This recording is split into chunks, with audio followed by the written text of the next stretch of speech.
अभी तो नीट के लड़कों को पढ़ाएंगे अगले साल से केमिस्ट्री। आजकल होमवर्क कर रहे हैं, नोट्स बना रहे हैं, पढ़ रहे हैं उसको।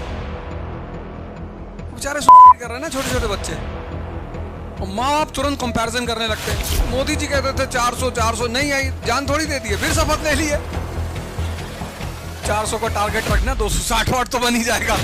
लेकिन अगर एक आम आदमी रहा होता तो 1 महीना घर से बाहर नहीं निकलता वो। हार्दिक पांड्या को कितना ट्रोल किया, कितना उसको बेइज्जत किया, कितना ट्रोल किया, कितना मतलब क्या नहीं किया उस आदमी के साथ। लेकिन इसी को मैं पर्सनालिटी कहता हूं। अभी तो नीट के लड़कों को पढ़ाएंगे अगले साल से केमिस्ट्री। आजकल होमवर्क कर रहे हैं, नोट्स बना रहे हैं, पढ़ रहे हैं उसको। बेचारे सुसाइड कर रहे हैं ना छोटे छोटे बच्चे, जल्दी प्रेशर में आते हैं, दबाव में आ जाते हैं, घबरा जाते हैं। छोटे बच्चे हैं ना, 14 साल 15 साल से तैयारी कर रहे हैं, तो वो बहुत कच्ची सी उम्र है, उसमें वो बहुत जल्दी इंपेशेंट हो जाते हैं, और माँ बाप तुरंत कंपैरिजन करने लगते हैं। मेरी एक बहन है, उसकी बेटी है बड़ी, वो बहुत रहम है मालिक का, शाजो। तो उसकी बड़ी बेटी है, उसके 672 मार्क्स आए सेकंड अटेम्प्ट में नीट में। और शाजो के बड़े भाई हैं दानिश, दुबई में रहते हैं, उनकी बेटी है माहा, उसके बेचारी के 590 के आसपास आए। अब दोनों बहनें एक मतलब भाई बहन की बेटी है। तो जिस दिन रिजल्ट आया तो मैंने दानिश को दुबई फोन किया, मैंने क्या हाल है माँ?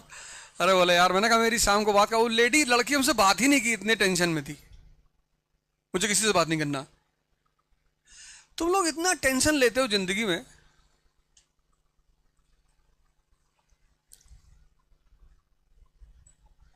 मोदी जी कहते थे 400 नहीं आई, जान थोड़ी दे दी है, फिर शपथ ले ली है। अब तुम होते अगर उनकी जगह, तो तुम 20 दिन तो घर से बाहर ही नहीं निकलते कि लोग क्या कहेंगे, इतनी बेइज्जती। ये है पॉलिटिशियन, वो टेंशन नहीं लेता किसी बात की। फिर चले आए, करो ट्रोल। वर्ल्ड कप में एक मेम बनाया था लड़कों ने, मोदी जी रोहित शर्मा के कंधे पे हाथ रखते हैं, बोले देखो 400 का टारगेट रखना, 260 वाट तो बन ही जाएगा। लेकिन अगर एक आम आदमी रहा होता तो 1 महीना घर से बाहर नहीं निकलता वो। कि हंसेंगे पड़ोसी लोग, हम पहले से कह रहे थे 400 लोग हंसेंगे, पे हंसने दे।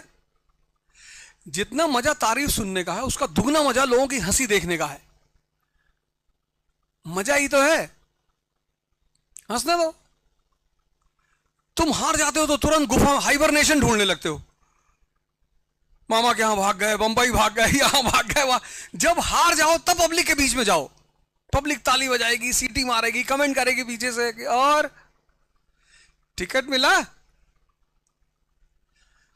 24 वाला टिकट में मांग ही रहा था, और 2 ही जगह से मांग रहा था, एक प्रयागराज से, एक अमेठी से। प्रयागराज से बीजेपी से, अमेठी से कांग्रेस से मांग रहे थे। तो बीजेपी ने कहा कैसरगंज से लड़ जाओ। सिर्फ एक पॉलिटिकल लीडर इस कंट्री में है जिन्होंने मुझे अनकंडीशनल टिकट ऑफर किया था, बहन जी ने, मायावती जी ने। वो सब लोग कहते ना कि वो पैसा मांगती, कोई पैसा नहीं। हमसे कहा कि पैसा खर्चा करेंगे, मैन पावर, मनी पावर सब लगाएंगे, आप लड़ो फूलपुर से। फूलपुर एक सीट है यूपी में, इलाहाबाद के पास, वहां से नेहरू जी पहली बार इलेक्शन लड़े थे, प्रधानमंत्री वहीं से बने थे।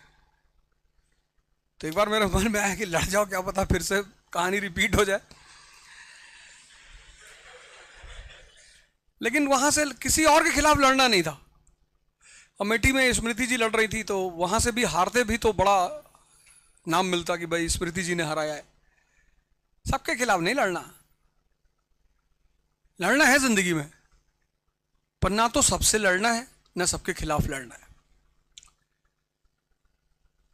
फिर जब टिकट नहीं मिला तो मैं गांव गया, तो बहुत बोले अब टिकट नहीं मिला। मैंने कहा भाई मिलेगा, चिंता क्यों कर रहे हो, अपनी पार्टी बनाने जा रहे हैं। अच्छा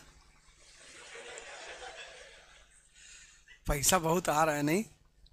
मैंने कहा तो बोरे में रहा है, ज्यादा नहीं, लेकिन 5-6 हजार करोड़ तो इकट्ठा कर। 6,000 करोड़? अबे मैंने कहा चुप कर, कम है अभी। तुम क्या करते हो, तुम चाहते हो दुनिया मेरी सिर्फ अप्रिशिएट करे, हंसे किसी और के ऊपर। ऐसा नहीं होगा। जिसको अप्रिसिएशन मिलेगी उसी के ऊपर हंसा भी जाएगा। तो अगर तुम चाहते हो कि कोई तुम्हारे ऊपर ना हंसे, तो तुम अप्रिसिएशन का भी सपना छोड़ दो।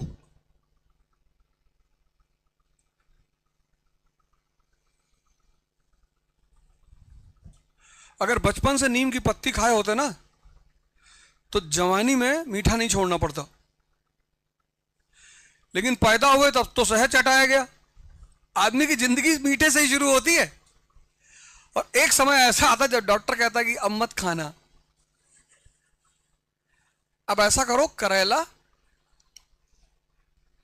और जामुन, बारिश हो रही ना तो डायबिटीज के पेशेंट जामुन ढूंढ रहे होंगे। करेला, जामुन, गुड़मार, सब डायबिटीज की दवाएं मानी आती है। और बोले उसमें 4-5 नीम की पत्ती। अभी तो बहुत सारे जूस वेंडर खड़े होते हैं, मतलब पुणे में भी कई जगह होंगे जो एलोवेरा और घिया लौकी वगैरह मिला के जूस बनाते होंगे। और वहां तुम जाओ सुबह सुबह, जहां जूस बन रहा है ये करेला वाला, सब 40+ वाले खड़े हैं, सब कि मेरा तो 250 है, कोई कह रहा 300 चला गया तो शुगर। लेकिन अगर बचपन से खाए होते तो दोनों पैरेलल चलेगा। एक से बचना चाहोगे दूसरा मिलेगा नहीं। अगर बुराई से बचना चाहते हो तो तारीफ कभी नहीं मिलेगी। यही इंडियन टीम को कितना गाली दिया इंडिया ने जब ये लोग वर्ल्ड कप हार गए। और इनको दिया तो दिया, मोदी जी फंस गए, वो बेचारे देखने गए थे। भारत का प्राइम मिनिस्टर है, देखने चले गए, वो हार गई इंडिया। हार्दिक पांड्या को कितना ट्रोल किया, कितना उसको बेइज्जत किया, कितना ट्रोल किया, कितना मतलब क्या नहीं किया उस आदमी के साथ। लेकिन इसी को मैं पर्सनालिटी कहता हूं। यही तो जीवन में काम आती। परसेंटेज कहां काम आता है। हार्दिक पांड्या खड़ा होकर स्टेडियम में दिखाता कि मेरा 99.8% है 10th में, मुझे मत ट्रोल करो, देख लो। और करते सब